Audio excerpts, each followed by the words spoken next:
Zdravím vás, kúreniu zdar, aj keď už pomaličky dokurujeme.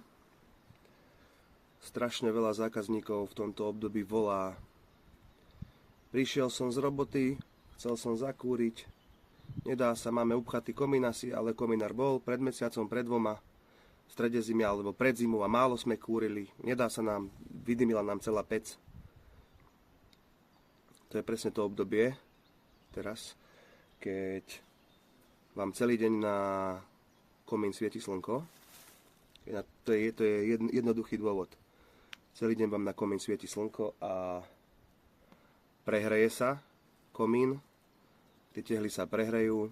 Duplom, keď nie je v komíne nejaká vložka, alebo je nejaká azbestocementová, ale že není nerezová, alebo není nejakým spôsobom tá vložka zaizolovaná, tak tie tehly v nadstrešnej časti sa naakumulujú teplom od slnka. Vy prijete domov, večer býva chladnejšie, idete si prikúriť a nejde, komín neťahá. Najprv trošku poťahá a zrazu sa začne valiť dym vonku. Tak je to práve preto, že v tom prieduchu, v tej nadstrešnej časti je, voláme to akoby vzduchová zápcha, taká teplá, a je tam vlastne horúcejší vzduch v tej nadstrešnej časti, horúcejší ako príde teplota dymu, ktorý tam príde. Oni sa stretnú a ten štopel vzduchu teplého nepustí ten o niečo chladnejší dym hore.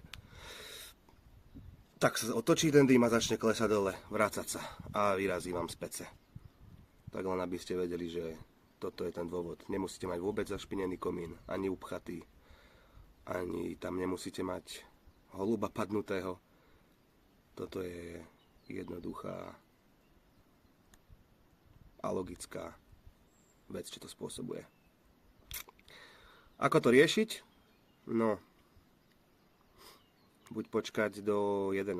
večera, a už vám to garantujem, že pôjde, ak bude chladnejšie. A keď nie, tak otvoríte komínové dvierka, smerom hore nasmerujete teplovzdušnú pištoľ, takú, čo opalujete s tým dvere, alebo keď dávate farbu niekde dole, taká teplovzdušná pištoľ je najlepšia. Niektorým sa osvedčil aj normálny fén na vlasy. On to prefúkne ten teplý vzduch smerom hore a ten komín jemne zahreje a potom to už začne fungovať. Tak to je odo mňa všetko.